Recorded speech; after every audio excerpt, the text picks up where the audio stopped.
ഈ വീഡിയോയിലെ ടോപ്പിക്കുമായി ബന്ധമുള്ളതുകൊണ്ട് മാത്രം ഏറ്റവും ആദ്യമേ തന്നെ ഞാൻ മറ്റൊരു ചാനൽ നമ്മൾ തുടങ്ങിയിട്ടുള്ളതിനെക്കുറിച്ചൊന്ന് പറഞ്ഞോട്ടെ. അത് BCC വിത്ത് രതീഷ് ചക്രപാണി എന്നുള്ളതാണ്. അതിൻ്റെ മലയാളം മീനിങ് എന്ന് പറയുന്നത് പൊതുബോധത്തിനുമപ്പുറം രതീഷ് ചക്രപാണിയോടൊപ്പം എന്നുള്ളതാണ്.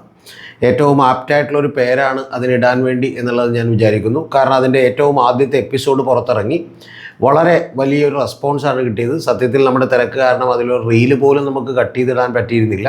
പക്ഷേ എങ്കിൽ പോലും ഇപ്പോൾ 11,000 പേരിലധികം അത് കണ്ടിരിക്കുന്നു. കാരണം 1 മണിക്കൂറും 44 മിനിറ്റുമുള്ള ഒരു പോഡ്കാസ്റ്റാണ് എന്നുള്ളത് നിങ്ങൾ ആലോചിക്കണം.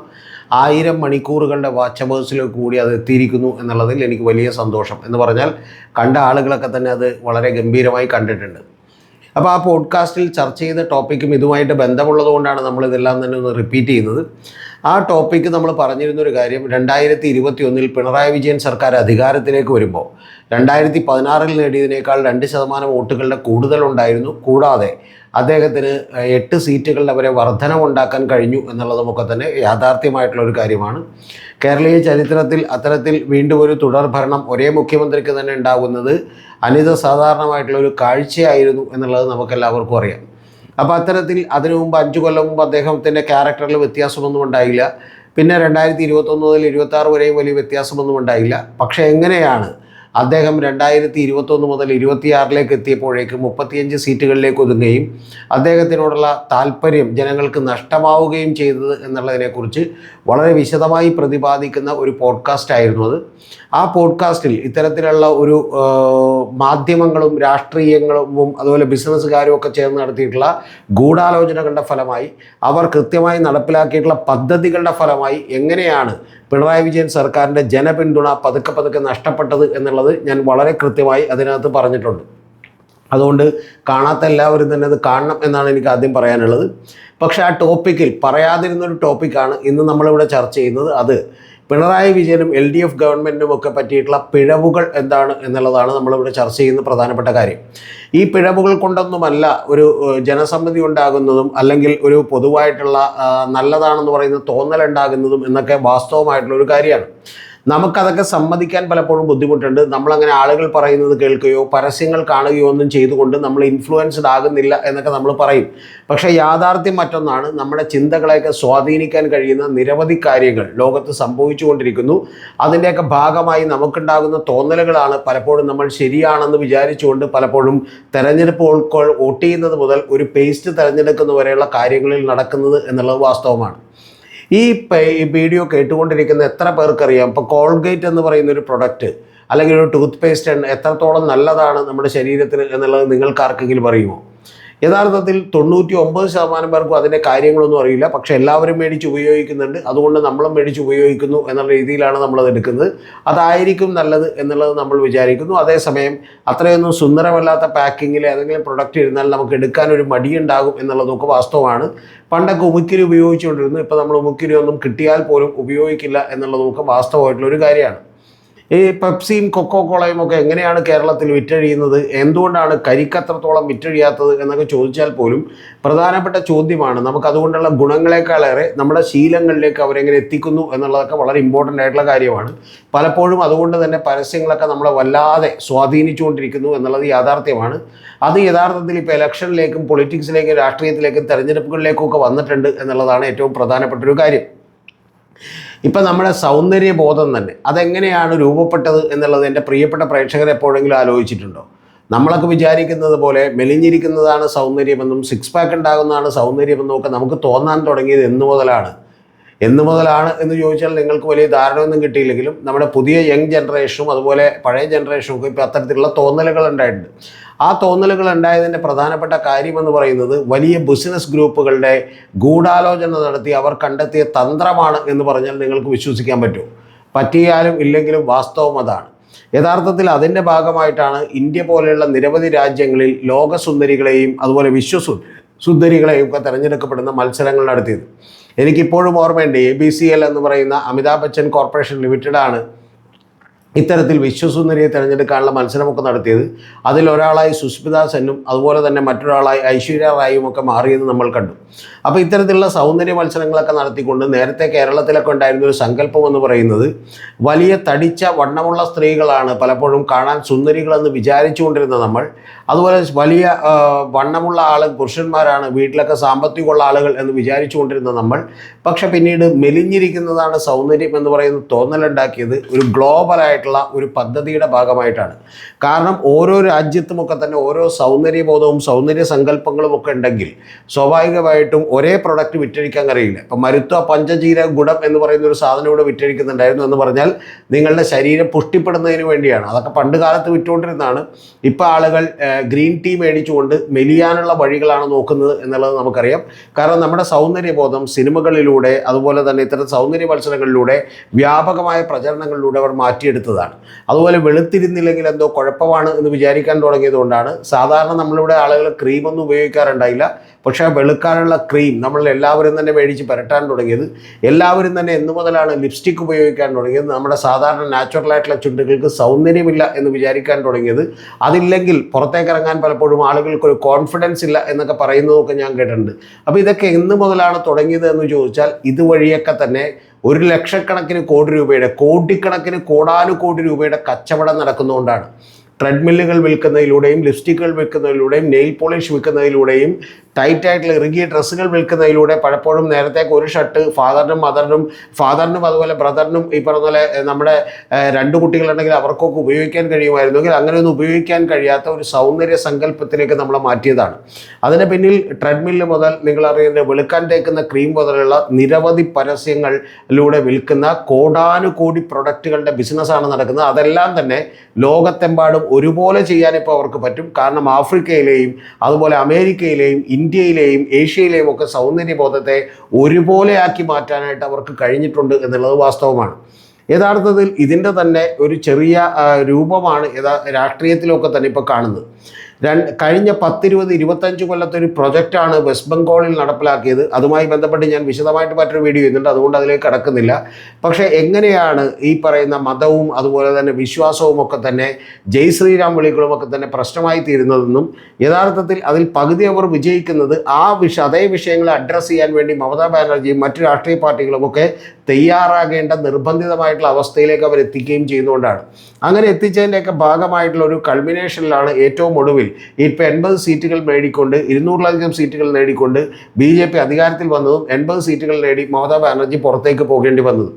അപ്പോൾ ഇതൊക്കെ യാഥാർത്ഥ്യമാണ് എന്നുള്ളത് കൊണ്ടാണ് ഞാൻ അത്തരത്തിലുള്ളൊരു വലിയ വീഡിയോ തന്നെ നിങ്ങളോട് ചെയ്തിരുന്നത്. കേരളത്തിലൊക്കെ തന്നെ യാഥാർത്ഥ്യമാണ്.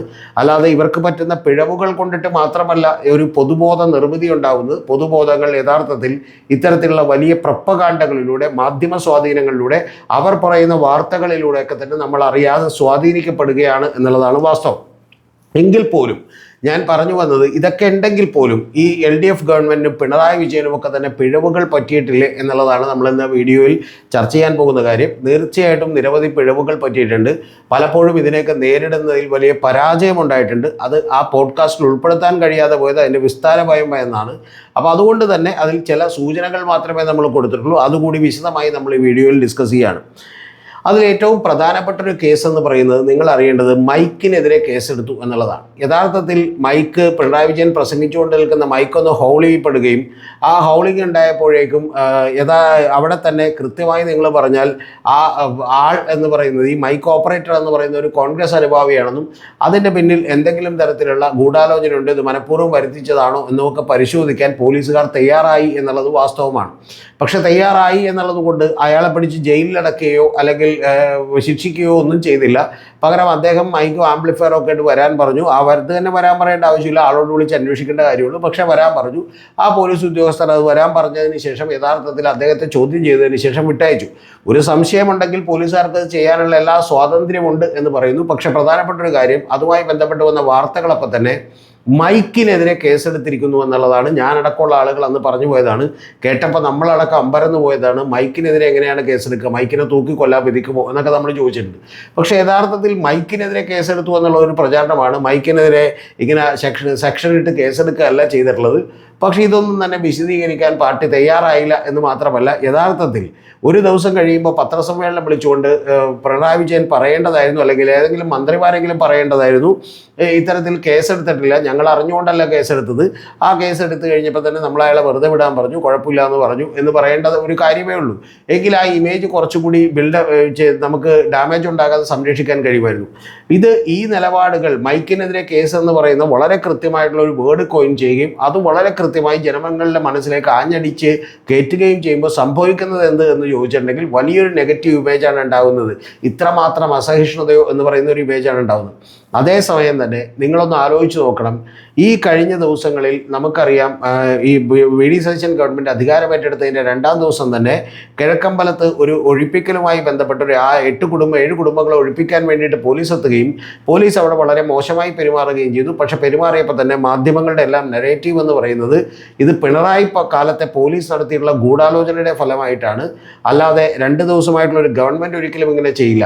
ഗവൺമെൻറ് അറിഞ്ഞുകൊണ്ട് ഇത്തരം കാര്യങ്ങളൊന്നും ചെയ്യണമെന്നില്ല. പക്ഷേ ഏതെങ്കിലും ഒരു പോലീസ് ഉദ്യോഗസ്ഥർ ചെയ്താലും അത് പിണറായി വിജയൻ്റെ ആഭ്യന്തരമന്ത്രിയുടെയും ഉത്തരവാദിത്വത്തിലാണ് പെടുക എന്നുള്ളതാണ് ഏറ്റവും പ്രധാനപ്പെട്ട കാര്യം. നേരത്തെ ആയിരുന്നെങ്കിൽ, പക്ഷേ ഇപ്പോൾ രമേശ് ചെന്നിത്തലയായതുകൊണ്ട് അദ്ദേഹം തന്നെ അത് അറിഞ്ഞപ്പോൾ ഉടനെ തന്നെ നിർത്തി എന്ന് പറയുന്ന ഒരു വാർത്തകളാണ് പുറത്തേക്ക് വന്നുകൊണ്ടിരിക്കുന്നത്.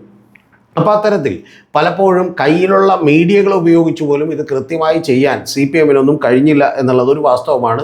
അതുകൊണ്ട് വലിയ നെഗറ്റീവായിട്ടുള്ള കാര്യങ്ങളാണ് ഉണ്ടായിട്ടുള്ളത്. അതിനുശേഷം പോലും ആ പ്രചരണം അവസാനിച്ചിട്ടില്ല. കാരണം വി ഡി സതീശൻ അധികാരത്തിലേക്ക് കയറുമ്പോൾ അദ്ദേഹത്തിൻ്റെ അടുത്ത് നിന്ന് ഇൻ്റർവ്യൂ എടുക്കുകയും വലിയ സന്തോഷമുണ്ട് ഇപ്പോൾ മുഖ്യമന്ത്രി മാറിയതിൽ എന്നൊക്കെ തന്നെ പറയിപ്പിക്കുകയും ചെയ്യുക എന്ന് പറഞ്ഞാൽ ആ ഇമേജ് അവർ നിലനിർത്താൻ ശ്രമിക്കുന്നു എന്നുള്ളതാണ് ഇനിയെങ്കിലും ശ്രദ്ധിക്കേണ്ടതാണ്. പിന്നെ രണ്ടാമതൊരു കേസ് എന്ന് പറയുന്നത് മറിയക്കുട്ടിയുടെ കേസാണ്. നമുക്കെല്ലാം അറിയുന്നുണ്ടാവും, പിച്ചച്ചട്ടിയുമായിട്ടൊരു സമരം ചെയ്തിട്ടുള്ള മറിയക്കുട്ടിയുടെ കേസ്. മറിയക്കുട്ടി അതുകൊണ്ട് വലിയ ലക്ഷങ്ങൾ സമ്പാദിച്ചു എന്നാണ് ഞാൻ വിചാരിക്കുന്നത്. കാരണം അവരെ നിരവധി ആളുകൾ വിളിക്കുകയും 1 കൊല്ലത്തേക്കുള്ള പെൻഷൻ കൊടുക്കുകയൊക്കെ ചെയ്തു. അപ്പോൾ അങ്ങനെ കൊടുത്തത് കൊണ്ട് തന്നെ വലിയ ഇമേജ് അവർക്കുണ്ടായി എന്നുള്ളത് യാഥാർത്ഥ്യമാണ്. ഞാനടക്കം അവരെ ഇൻ്റർവ്യൂ ചെയ്തിട്ടുള്ളതാണ്. അന്ന് തന്നെ എനിക്ക് തോന്നിയിട്ടുള്ള ഒരു ചെറിയ സംശയമായതുകൊണ്ടാണെന്ന് പുറത്തു പറയായിരുന്നത്, അവരുടെയൊക്കെ പുറകിൽ ആരോ ഉണ്ട് എന്നുള്ളത് നമുക്ക് തോന്നിയിരുന്നു. അപ്പോൾ അതുകൊണ്ട് തന്നെ ഈ പറയുന്ന പോലെ മറിയക്കുട്ടിയുമായി ബന്ധപ്പെട്ട് ഇത്തരത്തിലുള്ള വാർത്തകൾ വലിയ തോതിൽ മാധ്യമങ്ങളിലെല്ലാം വന്നിരുന്നു. യഥാർത്ഥത്തിൽ 4-5 മാസം മാത്രം പെൻഷൻ മുടങ്ങിയപ്പോഴാണ് ഈ വാർത്ത വന്നതെന്ന് ആലോചിക്കണം. അതിനു മുമ്പ് മുഖ്യമന്ത്രി ഉമ്മൻചാണ്ടി ആയിരുന്ന കാലത്ത് അതിനേക്കാൾ കൂടുതൽ ദിവസങ്ങളിൽ പെൻഷൻ മുടങ്ങിയിട്ടുണ്ട്. പക്ഷേ ഇത്തരം വാർത്തകൾ സൃഷ്ടിക്കപ്പെട്ടില്ല. പക്ഷേ ഈ വാർത്തകൾ സൃഷ്ടിച്ചു വരുന്നതിൻ്റെ രീതിയെക്കുറിച്ച് കൃത്യമായി ഇതിൻ്റെ പിന്നിലുള്ള പ്രചരണം എന്താണെന്നുള്ളത് കൃത്യമായി അനലൈസ് ചെയ്തില്ല. കാരണം പ്രചരണത്തിൻ്റെ ഭാഗമായി ഇവർ മോദിയുടെ പരിപാടിയിൽ പങ്കെടുക്കുന്നതും അതുപോലെ തന്നെ കോൺഗ്രസ്സുകാർ വീട് വെച്ച് കൊടുക്കുന്നതും അടക്കമുള്ള നിരവധി കാര്യങ്ങൾ നമ്മൾ കണ്ടു. സുരേഷ് ഗോപി അടക്കമുള്ള ആളുകൾ ചെന്ന് കണ്ട് സഹായിക്കുന്നത് നമ്മൾ കണ്ടു. അപ്പോൾ ഇത്തരത്തിലുള്ള വലിയ പ്രചണ്ഡമായിട്ടുള്ള പ്രചരണം ഈ 2 പാർട്ടികളും ഏറ്റെടുക്കുന്നത് ശ്രദ്ധയിൽപ്പെട്ടില്ല എന്ന് മാത്രമല്ല, ഏറ്റവും വലിയ അപകടമെന്ന് പറയുന്നത് CPM-ൻ്റെ മെഷീനറികൾ വളരെ ഇന്നെഫിഷ്യൻ്റ് ആയിട്ടുള്ള ആളുകളെ കൊണ്ട് ചലിപ്പിക്കാൻ തുടങ്ങിയതിൻ്റെ കൂടി വലിയ പ്രതിഫലനമുണ്ട്. അതിൻ്റെ പ്രധാനപ്പെട്ട കാരണം ദേശാഭിമാനി ഇവർക്കെതിരെ തെറ്റായ വാർത്തകൾ കൊടുത്തു. ഇപ്പോൾ ഇതുണ്ടായിട്ടുണ്ടെങ്കിൽ ഉണ്ടായി അത്രേ ഉള്ളൂ. അതിനേക്കാൾ വലിയ ഡാമേജ് ഉണ്ടാകുന്നത് ഇതിനോട് എങ്ങനെ റിയാക്ട് ചെയ്യുന്നു എന്നുള്ളതിനെയാണ്. അപ്പോൾ ഇവർക്കെതിരെ തെറ്റായ വാർത്ത കൊടുത്തത് ഇവരുടെ ഒരു മകൾ ഇംഗ്ലണ്ടിലാണെന്നോ അമേരിക്കയിലാണെന്നൊക്കെ പറഞ്ഞ് വാർത്ത കൊടുത്തു. യഥാർത്ഥത്തിൽ ഇവരുടെ ഒരു മൂത്ത മകൾ എന്ന് പറയുന്നത് ഡൽഹിയിലൊക്കെ തന്നെ പ്രാർത്ഥന ഈ പെന്തക്കോസ്റ്റ് മിഷൻ അതുമായിട്ട് ബന്ധപ്പെട്ട് നടക്കുകയാണ്. രണ്ടാമത്തെ മകൾ എന്ന് പറയുന്നത് അവർ അസുഖമായിട്ട് അസുഖമായിട്ട് വീട്ടിൽ കിടക്കുകയാണ്. ഒരു മകൾ എന്ന് പറയുന്നത് ലോട്ടറി കച്ചവടവുമായിട്ട് അടിമാലിയിൽ നിൽക്കുകയാണ്. അപ്പോൾ അത്ര സാമ്പത്തികമില്ലാത്ത സ്ഥിതിയാണ്. പക്ഷേ അവരുടെ സഹോദരി ഒരാൾ വിദേശത്തെങ്ങാണ്ടുണ്ട് എന്നുള്ളത് വാസ്തവമാണ്. പക്ഷേ ഇതൊക്കെ അന്വേഷിച്ചെടുത്ത് റിപ്പോർട്ട് ചെയ്യേണ്ടതിന് പകരം ഇതുപോലെ തെറ്റായിട്ടുള്ള വാർത്തകൾ അടിച്ചുവിട്ടു. അത് കൂനിന്മേൽ കുരുവായി മാറി എന്നുള്ളതാണ് വാസ്തവം. യഥാർത്ഥത്തിൽ ഇതിന് ശേഷം പോലും പാർട്ടി ചെയ്തത് എന്താണെന്ന് വെച്ചിട്ടുണ്ടെങ്കിൽ പാർട്ടി ചെയ്തത് ഇവർക്കെതിരെ നടപടിയെടുത്തു, ഈ തെറ്റായ റിപ്പോർട്ടിംഗ് നടത്തിയവരൊക്കെ. പക്ഷെ അതൊന്നും തന്നെ മാധ്യമങ്ങളോടോ പൊതുജനങ്ങളുടെ മുമ്പിൽ പറയാനോ അവതരിപ്പിക്കാനോ ഒന്നും പാർട്ടിക്ക് കഴിഞ്ഞില്ല. കാരണം പാർട്ടി ബോധപൂർവം ചെയ്തതല്ല എന്നുള്ളത് പറയാമായിരുന്നു ഒന്ന്. രണ്ടാമത്തേത്, നേരത്തെ മൈക്കിൻ്റെ കാര്യത്തിൽ പോലും ഞങ്ങൾ പോലീസ് ഉദ്യോഗസ്ഥരെ വിളിച്ച് നടപടിയെടുത്താണ്, ഞങ്ങളപ്പോൾ തന്നെ വിടാൻ പറഞ്ഞിട്ടുണ്ട് എന്ന് പറയുന്ന ഒരു സ്റ്റേറ്റ്മെൻറ്റ് പോലും കൊടുക്കുന്നതിൽ മന്ത്രിമാരോ പാർട്ടിയോ പിണറായി വിജയനോ ഒന്നും ശ്രദ്ധിച്ചില്ല എന്നുള്ളത് ഏറ്റവും പ്രധാനപ്പെട്ട കാര്യമാണ്. കൂടെ നിൽക്കുന്നവരൊക്കെ അതിന് എഫിഷ്യൻ്റ് ആയിട്ടുള്ള ആളുകളുമായിരുന്നില്ല എന്നുള്ളത് വളരെ പ്രധാനപ്പെട്ട കാര്യമാണ്. ഇനി മൂന്നാമത്തേത്, നവകേരള ബസ്സുമായിട്ട് ബന്ധപ്പെട്ട് ഒരു യാത്ര നടത്തിയപ്പോൾ ഉണ്ടായിട്ടുള്ള രക്ഷാപ്രവർത്തനമാണ്. ആ രക്ഷാപ്രവർത്തനം എന്ന് പറയുന്ന പേരിട്ട് അതിനെ വിളിക്കുമ്പോൾ ആ വേർഡ് കോയിൻ ചെയ്യുന്നതൊക്കെ തന്നെ നിങ്ങളൊന്ന് ആലോചിച്ച് നോക്കണം. മൈക്കിനെതിരെ കേസ്, മറിയക്കുട്ടി, അതുപോലെ തന്നെ രക്ഷാപ്രവർത്തനം, ഇത്തരത്തിലുള്ള വേർഡുകൾ കോയിൻ ചെയ്യുന്നതും അത് പല സ്ഥലങ്ങളിലും വീണ്ടും വീണ്ടും റിപ്പീറ്റഡ്ലി ഉപയോഗിക്കുന്നതും ഒക്കെ ഒരു പരസ്യത്തിൻ്റെ ഇമ്പാക്റ്റ് ഉണ്ടാക്കുമെന്ന് CPM മനസ്സിലാക്കിയില്ല. ആ രക്ഷാപ്രവർത്തനം എന്ന് പറയാനുള്ള പ്രധാനപ്പെട്ട കാര്യം പിണറായി വിജയൻ പറഞ്ഞ അദ്ദേഹം വണ്ടിയിലിരുന്നപ്പോൾ കണ്ടത് വണ്ടിയുടെ മുമ്പിലേക്ക് ചാടി വീണിട്ടുള്ള ആളുകളെ പിടിച്ചു മാറ്റുന്നതാണ്. അത് ശരിയാണ്, പിടിച്ചു മാറ്റിയതാണ്, അതൊരു രക്ഷാപ്രവർത്തനമായിട്ട് നമുക്ക് വ്യാഖ്യാനിക്കാം. പക്ഷേ അതിൻ്റെ ഉത്തരവാദിത്തം ഏറ്റെടുക്കേണ്ടത് DYFIക്കാരൊന്നുമായിരുന്നില്ല. അതിനുശേഷം പൂച്ചട്ടി കൊണ്ട് അവരുടെ തലക്കടിച്ചതും ശരിയായില്ല എന്നുള്ള അഭിപ്രായം തന്നെയാണ് എനിക്കിപ്പോഴും ഉള്ളത്. അത് പിന്നീടെങ്കിലും മുഖ്യമന്ത്രി തിരുത്തേണ്ടതായിരുന്നു. അത് രക്ഷാപ്രവർത്തനം എന്ന് ഞാൻ പറഞ്ഞത് ഈ പിടിച്ചു മാറ്റുന്നതിന് മാത്രമാണ്. മറ്റേ പൂച്ചട്ടി കൊണ്ട് തലക്കടിച്ചിട്ടുണ്ടെങ്കിൽ അത്തരം കാര്യങ്ങളുണ്ടെങ്കിൽ ഞാൻ വിശദമായി അന്വേഷിക്കും, അതിൻ്റെ പുറത്ത് ശക്തമായ നടപടി ഉണ്ടാകും എന്ന് പറയേണ്ടതിന് പകരം അത്തരത്തിലുള്ള നടപടികൾ ഉണ്ടായില്ല എന്നുള്ളത് മാത്രമല്ല, ഏറ്റവും ആദ്യത്തെ മിസ്റ്റേക്ക് ഇതിന് സുരക്ഷ കൊടുക്കാൻ വേണ്ടിയിട്ട് DYFI പോലെയുള്ള ഒരു സംഘത്തെ അടക്കം, പാർട്ടിക്കാരുടെ സംഘത്തെ അടക്കം നിയോഗിക്കുകയോ അല്ലെങ്കിൽ അവരതിന് പ്രോത്സാഹിപ്പിക്കുകയോ ചെയ്യേണ്ട ആവശ്യമില്ലായിരുന്നു എന്നുള്ളത് പ്രധാനപ്പെട്ട കാര്യമാണ്. ആ വേർഡ് പിന്നീട് എത്രയോ കോയിൻ ചെയ്യപ്പെട്ടു എന്ന് നിങ്ങൾ ആലോചിക്കണം. അതിനുശേഷം ഇപ്പോൾ പോലും പാർട്ടിയെ വേട്ടയാടിക്കൊണ്ടിരിക്കുകയാണ്. രക്ഷാപ്രവർത്തനത്തിൽ പങ്കെടുത്ത ഗൺമാൻമാർക്ക് ഇപ്പോൾ സസ്പെൻഷൻ കിട്ടുന്നു എന്ന് പറയുമ്പോൾ പോലും അത് വലിയ വാർത്തയായി മാധ്യമങ്ങൾ ഏറ്റെടുത്തുകൊണ്ടിരിക്കുകയാണ്. പിന്നെ ആഭ്യന്തര വകുപ്പിൻ്റെ കീഴിലൊക്കെ തന്നെ നിരവധി കസ്റ്റോഡിയൽ ഡെത്തുകൾ ഉണ്ടായിരുന്നു. ഇപ്പോൾ ഉദാഹരണത്തിന് വരാപ്പുഴയിലടക്കമുള്ള നിരവധി കസ്റ്റോഡിയൽ ഡെത്തുകൾ ഉണ്ടായിരുന്നു. അതിൽ ചില പോലീസ് ഉദ്യോഗസ്ഥരെയൊക്കെ നടപടികൾ എടുക്കാതെ പലപ്പോഴും അവരെ വീണ്ടും റീഇൻസ്റ്റേറ്റ് ചെയ്യുന്ന പരിപാടികളുണ്ടായിരുന്നു പ്രളയത്തിനൊക്കെ തന്നെ. അതൊക്കെ തെറ്റായ നടപടികളാണ്. പക്ഷേ എല്ലാ സർക്കാരുകളും അതൊക്കെ എടുത്തിട്ടുള്ളതാണ്, കാരണം ഉദ്യോഗസ്ഥന്മാരെ സംരക്ഷിക്കാൻ ശ്രമിച്ചിട്ടുള്ളതാണ്. പക്ഷേ അതുമൊക്കെ തന്നെ വ്യാപകമായിട്ടുള്ള പ്രചരണത്തിന് ഉപയോഗിക്കപ്പെട്ടു എന്നുള്ളത് കാര്യമാണ്. പിന്നെ നാലാമത്തെ ഒരു പ്രധാനപ്പെട്ട കാര്യമെന്ന് പറയുന്നത് എക്സാലോജിക്കുമായി ബന്ധപ്പെട്ട കേസാണ്. ആ കേസിൽ ഞാൻ കഴിഞ്ഞ ദിവസം തന്നെ പറഞ്ഞിട്ടുണ്ട്, ഇപ്പോൾ വീണ വിജയൻ വന്ന് വിശദീകരിച്ചാലും പ്രത്യേകിച്ച് ഗുണമൊന്നും ഉണ്ടാകും എന്നുള്ളത് നമുക്ക് തോന്നുന്നില്ല. ഒരു പുകമറ സൃഷ്ടിക്കാൻ ഇവർ കഴിഞ്ഞിരുന്നു. കാരണം ഒരു എക്സ്പേർട്ട് ഒപ്പീനിയനോ ഒരു അഡ്വൈസോ ഒക്കെ കൊടുത്തിട്ടുണ്ടെങ്കിൽ അതിൻ്റെ അടിസ്ഥാനത്തിൽ 4-5 ലക്ഷം രൂപ കൊടുക്കുക എന്നൊക്കെ പറഞ്ഞാൽ നമ്മുടെ നാട്ടിലെ സാധാരണക്കാരായിട്ടുള്ള ആളുകളെ പറഞ്ഞ് ബോധ്യപ്പെടുത്താനൊന്നും പെട്ടെന്ന് കഴിയില്ല. ഇപ്പോൾ ഒരാൾക്ക് ഒരു മിനിറ്റിൽ 12 ലക്ഷം രൂപ കിട്ടുന്ന ശമ്പളം കിട്ടുമെന്നൊക്കെ പറഞ്ഞാലും പെട്ടെന്ന് ആളുകളെ ബോധ്യപ്പെടുത്താൻ കഴിയില്ല. പക്ഷേ സുന്ദർ പിച്ചെ പോലെയുള്ള ആളുകൾക്ക്, ഗൂഗിളിൻ്റെ CEO ആയിട്ടുള്ള ആളുകൾക്ക് അത്തരത്തിൽ ശമ്പളം കൊടുക്കുന്നുണ്ട്. അവരെയൊക്കെ റീപ്ലേസ് ചെയ്യാൻ പറ്റാത്തതുകൊണ്ട് തന്നെയാണ് അവർക്ക് ഒരു മാസം 100 കോടി രൂപ 200 കോടി രൂപയൊക്കെ ശമ്പളം കൊടുക്കുന്നത്. അത് മൈക്രോസോഫ്റ്റിൻ്റെ CEO ആയിട്ടുള്ള സത്യനാഥനിലൊക്കെ അത്ര വലിയ ശമ്പളങ്ങളുണ്ട്. അപ്പോൾ ഇതൊന്നും പക്ഷേ ജനത്തിനോട് പറഞ്ഞ് പലപ്പോഴും ബോധ്യപ്പെടുത്താൻ കഴിയാത്ത കാര്യമാണ് എന്നുള്ളതൊക്കെ വസ്തുതകളാണ്. പക്ഷേ എങ്കിൽ പോലും അതിനെ കൃത്യമായി അവതരിപ്പിക്കുന്നതിനുള്ള ശ്രമം പോലും പാർട്ടിയുടെ കയ്യിൽ നിന്നുണ്ടായില്ല എന്നുള്ളതും വാസ്തവമായിട്ടുള്ളൊരു കാര്യമാണ്. അത് പിണറായി വിജയൻ അടക്കം അത്തരം കാര്യങ്ങളിൽ വലിയ ശ്രദ്ധയാണ് കാണിച്ചത് എന്നുള്ളത് വാസ്തവമാണ്. ഇത് തന്നെയാണ് കഴിഞ്ഞ തവണ മമതാ ബാനർജിക്കൊക്കെ വെസ്റ്റ് ബംഗാളിൽ പറ്റിയത്. അവർ ഡേ ടു ഡേ അഫേഴ്സും കാര്യങ്ങളൊക്കെയാണ് ചെയ്തത്. പക്ഷേ 20-25 കൊല്ലത്തെ വലിയ പദ്ധതികൾ മുൻകൂട്ടി കാണാനും അതിനെ ചെറുക്കാനും ഒക്കെ അവർക്ക് കഴിഞ്ഞില്ല എന്നുള്ളത് വാസ്തവമാണ്. അവർ SIR-നെതിരെ സമരം ചെയ്തുകൊണ്ടിരുന്നപ്പോൾ അവിടുത്തെ രാഷ്ട്രീയത്തെ യഥാർത്ഥത്തിൽ മതവും മതവിശ്വാസവും ഒക്കെ ആയിട്ട് ബന്ധപ്പെടുത്തിയും അതുപോലെ മുസ്ലിം സമുദായങ്ങളുടെ വോട്ട് ഭിന്നിക്കാനുമുള്ള പദ്ധതികളുമൊക്കെ അവർ ആവിഷ്കരിക്കുന്നതിനെ കൃത്യമായി ചെറുക്കാൻ കഴിഞ്ഞില്ല. ഹുമയൂൺ കബീറിനെ ഉപയോഗിച്ചും അദ്ദേഹം 2 സ്ഥലങ്ങളിൽ മത്സരിച്ചു. ആ 2 സ്ഥലങ്ങളിൽ മത്സരിച്ചപ്പോഴും അദ്ദേഹത്തിന് ഒരു സ്ഥലത്ത് 15,000 ഒരു സ്ഥലത്ത് 50,000-ലധികം വോട്ടുകളുമാണ് കിട്ടിയത്. ആ ഭൂരിപക്ഷത്തിലാണ് ജയിച്ചത്. അവിടെയൊക്കെ തന്നെ വലിയ തോതിൽ സ്വന്തം വോട്ടുകൾ ഭിന്നിക്കപ്പെട്ടു എന്നുള്ളതും കഴിഞ്ഞ തവണയൊക്കെ 1,20,000 കിട്ടിക്കൊണ്ടിരുന്ന വോട്ടുകൾ ഭിന്നിക്കപ്പെട്ടു എന്നുള്ളതൊക്കെയുള്ള വലിയ സ്ട്രാറ്റജികൾ കാണാൻ മമതാ ബാനർജിക്ക് അടക്കം കഴിഞ്ഞില്ല എന്നുള്ളതാണ്. ഇവിടെയും പിണറായി വിജയനെതിരെ അത്തരത്തിലുള്ള കാര്യങ്ങൾ ചെയ്തപ്പോൾ അത് കഴിഞ്ഞില്ല. അത്തരത്തിൽ എഫിഷ്യൻ്റ് ആയിട്ടുള്ള മിടുക്കന്മാരായിട്ടുള്ള ആളുകളെ കൂടെ നിർത്തേണ്ടതായിരുന്നു എന്നുള്ളത് വാസ്തവമാണ്. ഇനി ഇതുമായി ബന്ധപ്പെട്ട് അല്ലെങ്കിൽ തന്നെ അടുത്തൊരു വലിയ പ്രചരണം ഉണ്ടായത് അധികാര കേന്ദ്രീകരണമാണ് നടക്കുന്നത്. മറ്റു മന്ത്രിമാർക്കൊന്നും വലിയ പവറില്ല എന്ന് പറയുന്ന അധികാര കേന്ദ്രീകരണം നടന്നിരുന്നു. കൂടാതെ ഈ മന്ത്രിമാരും കഴിഞ്ഞ തവണത്തെ മന്ത്രിമാരുമായിട്ട് വലിയ സാമ്യതകൾ ഒരു താരതമ്യം നടത്തുകയും കഴിഞ്ഞ മന്ത്രിമാരെല്ലാം സൂപ്പറായിരുന്നു എന്ന് പറയുകയും ഇത്തവണത്തെ മന്ത്രിമാരൊക്കെ മോശമാണ് എന്ന് പറയുന്ന ഒരു കാര്യവുമൊക്കെ തന്നെ അവതരിപ്പിക്കാനായിട്ട് ശ്രമിച്ചിരുന്നു. ഇനി ഇതിനേക്കാളൊക്കെ ഉപരി അത് മന്ത്രിമാരുടെ കാര്യം പറയുമ്പോൾ ഒരു കാര്യം കൂടി പറഞ്ഞോളാം. പ്രത്യേകിച്ചും ജനങ്ങളെ പെട്ടെന്ന് ബാധിക്കുന്ന മന്ത്രിമാർ, ഉദാഹരണത്തിന് ആരോഗ്യരംഗമടക്കമുള്ള വീണ ജോർജിനെ പോലെയുള്ള നിരവധി മന്ത്രിമാരെ ഒറ്റതിരിഞ്ഞാക്രമിക്കാനും പലപ്പോഴും പഴയ മന്ത്രിസഭമാരുടെ കാലത്തുണ്ടായിരുന്ന കാര്യങ്ങൾ, ഇപ്പോൾ കത്രി കൂടിങ്ങിയ സംഭവം പോലും വലിയ രീതിയിൽ കാര്യമായി അവതരിപ്പിക്കാനും ഒക്കെ തന്നെ കഴിഞ്ഞിരുന്നു. ഈ കഴിഞ്ഞ ദിവസം പോലും ഹർഷിന എന്ന് പറയുന്ന ഒരു പെൺകുട്ടിക്ക് ജോലി കൊടുത്തു. ജോലി കൊടുത്തതിനൊന്നും ഞാൻ എതിർക്കുന്നില്ല. പക്ഷേ അതായിരുന്നു അതിൻ്റെ സൊല്യൂഷൻ എന്നുള്ള കാര്യത്തിലൊക്കെ എനിക്ക് വലിയ സംശയമുണ്ട്. അത് ഈ ഗവൺമെൻറ്റിനെ എതിർക്കാൻ വേണ്ടിയല്ല, ഞാൻ എൻ്റെ അഭിപ്രായം എൻ്റെ പ്രിയപ്പെട്ട പ്രേക്ഷകരോട് പറയുകയാണ്. നിങ്ങൾ ആലോചിച്ചിട്ടൊന്ന് കമൻറ്റ് ചെയ്യണം നിങ്ങളുടെ അഭിപ്രായം എന്താണെന്ന്. ഹർഷനക്ക് ജോലി കൊടുത്ത ഒരു പാവം കുട്ടി, അതിന് ജോലി കിട്ടട്ടെ, അതിന് തെറ്റൊന്നുമില്ല. പക്ഷേ പ്രധാനപ്പെട്ട ഒരു കാര്യം എന്ന് പറയുന്നത് നമ്മുടെ നാട്ടിൽ എപ്പോഴും നടന്നുകൊണ്ടിരിക്കുന്ന ഒരു കാര്യം എന്ന് പറയുന്നത് ഇത്തരത്തിലുള്ള തെറ്റായ പ്രവണതകളാണ്. എന്തുകൊണ്ടാണ് ആ തെറ്റെന്നുള്ളത് നിങ്ങൾ മുഴുവൻ കേൾക്കണം. അതിനു മുമ്പ് ദേഷ്യം വരരുത്. അതെന്ന് പറയുന്നത് ഇപ്പോൾ വരാപ്പുഴയിൽ ഒരു കസ്റ്റഡിയിൽ ഡെത്തുണ്ടായി, പീഡനം, ഒരു മരണമുണ്ടായി, കസ്റ്റഡിയിൽ എടുത്ത ഒരാളെ ഇടിച്ച് കൊന്നു കളഞ്ഞു എന്നുള്ളത് വാസ്തവമാണ്.